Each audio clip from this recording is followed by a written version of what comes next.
आज की इस खास पेशकश में हम आपको एक बड़े रहस्य से रूबरू कराएंगे जिसे जानकर आप हैरान रह जाएंगे। आज हम बात करेंगे हिंदू धर्म में प्रचलित परंपरा के बारे में। दर्शकों, श्राद्ध का महीना शुरू हो चुका है। श्राद्ध वह समय है जब लोग अपने पूर्वजों को याद करते हैं और उनके प्रति अपनी कृतज्ञता व्यक्त करते हैं। दर्शकों, श्राद्ध एक ऐसी प्रथा है जिसमें लोग अपने दिवंगत पितरों के प्रति श्रद्धा और सम्मान प्रकट करते हैं। हिंदू पंचांग के अनुसार श्राद्ध पक्ष भाद्रपद माह की पूर्णिमा से आश्विन यानी आसौज माह की अमावस्या तक 16 दिन चलता है। इस अवधि को पितृपक्ष भी कहा जाता है। इस दौरान लोग अपने पितरों के नाम पर पिंडदान, तर्पण करते हैं, श्राद्ध निकालते हैं, जिसमें ब्राह्मणों को भोजन कराते हैं, उन्हें दान दक्षिणा देते हैं, जिससे भूखे प्यासे स्वर्गवासी पितरों को भोजन प्राप्त हो सके। और यह सभी क्रियाएं हिंदू समाज अपने धर्मगुरुओं के बताए अनुसार कर रहा है, जो यह कहते हैं कि गंगा में अस्थियां बहाने और 13वीं करने से आत्मा मुक्त हो जाती है। तो जरा सोचिए, यदि इन विद्वान पंडितों, धर्मगुरुओं की माने कि गंगा में अस्थियां विसर्जन करने और 13वीं करने से आत्मा मुक्त हो जाती है, तो श्राद्ध आदि कर्मकांड की आवश्यकता ही क्या रह जाती है। दूसरा, ये धर्मगुरु ही हमें बताते हैं कि स्वर्ग में किसी चीज का अभाव नहीं है, तो फिर जब आत्मा स्वर्गवासी हो गई तो वह स्वर्ग में भूखी कैसे रह सकती है। और यदि स्वर्ग में भी भूखा प्यासा है तो वह स्वर्ग कैसा, वह तो नरक के समान है और वहां जाने का प्रयत्न ही फिर हम क्यों करें। तीसरा, यह भी सोचने वाली बात है जो लोग अब इस दुनिया में ही नहीं है, उन्हें हमारे द्वारा किए गए श्राद्ध में ब्राह्मणों को खिलाया गया भोजन कैसे प्राप्त हो सकता है। और यह भी विचार करने वाली बात है कि क्या एक दिन के श्राद्ध करने से हमारे पितृ बने पूर्वज साल भर के लिए तृप्त हो सकते हैं, जबकि जब वे जीवित थे तो दिन में 2 से 3 बार भोजन करते थे। इसी विषय में कबीर परमेश्वर ने कबीर पंथी शब्दावली के पृष्ठ 541 से 544 पर अंकित रमैनी नंबर 23 पर कहा है, वेद कतेब झूठे ना भाई, झूठे हैं जो समझे नहीं। नर की नारी जो मर जाई, कि जन्मे के स्वर्ग नरक समाई। पिंडा तर्पण जब तुम कीन्हा, कहो पंडित उन कैसे लीना। कुंभक भर भर जल ढरकावे, जिवत न मिले मरे कपावे। जल से जल ले जल में दीन्हा, पितरण जल पिंडा कब लीन्हा। वनखंड मांझ परा सब कोई, मन की भटक तजे न सोई। आपन के छुमन करे बेचारा, करता न लखा परा भर्म जारा। परंपरा जैसी चली आई, तामे सभन रहा बिलमाई। इस रमैनी में कबीर साहिब ने कहा है कि चारों वेद व गीता आदि तथा कतेब यानी 4 धार्मिक पुस्तक मुसलमान धर्म की तथा बाइबल आदि झूठे नहीं हैं। जिन्हें पूर्ण ज्ञान नहीं हुआ वे झूठे हैं।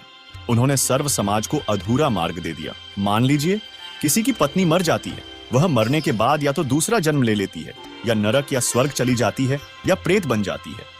फिर आपने जो पिंड तर्पण किया उस बेचारी ने कैसे आकर लिया। अब लौटा भर भर कर डाल रहे हो। यदि कोई व्यक्ति अपने घर पर है और आप उसके निमित्त जल डालो, फिर देखो उसे मिला या नहीं। जब जीवित को नहीं मिला तो मरे हुए को कैसे प्राप्त हो सकता है। अपने हाथों शरीर जलाकर श्मशान में डाल आए, फिर उसे पिंड दान करते हो। जीवित की सेवा करनी चाहिए, क्योंकि मरने के बाद श्राद्ध पिंडदान करने से कोई लाभ नहीं होगा। दूसरी तरफ यह देखा जाता है कि माता पिता जब जीवित होते हैं तब तो कोई उनकी चिंता नहीं करता और यहाँ तक कि उनका यथा उचित सम्मान भी नहीं करते, लेकिन मृत्यु उपरांत पंडितों के द्वारा बताए गए कर्मकांड को बड़ी श्रद्धा के साथ करते हैं, जो व्यर्थ है। इसके विषय में कबीर साहिब जी ने कहा है, जीवित बाप के लट्ठम लट्ठा मुँवे गंग पहुंचैया, जब आवे आसौज का महीना कौवा बाप बनिया। दर्शकों, चलिए अब सबसे पहले यह जान लेते हैं कि जो श्राद्ध आदि कर्मकांड हम कर रहे हैं वह शास्त्र अनुकूल है या नहीं। क्योंकि श्रीमद् भागवत गीता अध्याय 16 श्लोक 23 में कहा है कि जो शास्त्र विधि को त्याग कर मनमाना आचरण करते हैं उन्हें न कोई सुख होता है, न सिद्धि प्राप्त होती है और न ही उनकी गति होती है। इसके बाद अगले ही श्लोक 24 में कहा है कि इस स्थिति में कौन से कर्म करने योग्य हैं और कौन से नहीं, इसके लिए शास्त्र ही प्रमाण है। दर्शकों, यदि गीता जी की ही बात करें तो गीता अध्याय 9 श्लोक 25 में लिखा है कि जो पितरों की पूजा करते हैं वे पितर, और जो भूतों की पूजा करते हैं वे भूतों को प्राप्त होते हैं। इस विषय में संत गरीबदास जी कहते हैं, गरीब भूत रमय सो भूत है, देव रमय सो देव, राम रमय सो राम है, सुनो सकल सुरभेव। वही कबीर साहिब ने कहा है, भूत पूजो बनोगे भूता, पितर पूजे पितर हुता, देव पूज देव लोग जाओ, मम पूजा से मोकू पाओ। जिससे सिद्ध है कि पवित्र सदग्रंथ चारों वेदों तथा उन्हीं के संक्षिप्त रूप श्रीमद् भगवद गीता में पितर व भूत पूजा यानी श्राद्ध आदि कर्मकांड को करने के लिए मना किया गया है। अर्थात श्राद्ध पिंडदान करना शास्त्र विरुद्ध मनमाना आचरण हुआ, जिसके करने से लोगों को कोई लाभ नहीं होगा, बल्कि अपनी तथा अपने पितरों की मुक्ति के लिए हमें शास्त्र अनुकूल भक्ति साधना करना चाहिए। क्योंकि श्री विष्णु पुराण के 3 अंश के अध्याय 15 श्लोक 55 व 56 पर लिखा है कि श्राद्ध के भोज में यदि एक योगी यानी शास्त्रोक्त साधक को भोजन करवाया जाए तो वह योगी श्राद्ध भोज में आए 1000 ब्राह्मणों तथा यजमान के पूरे परिवार सहित सर्व पितरों का उद्धार कर देता है।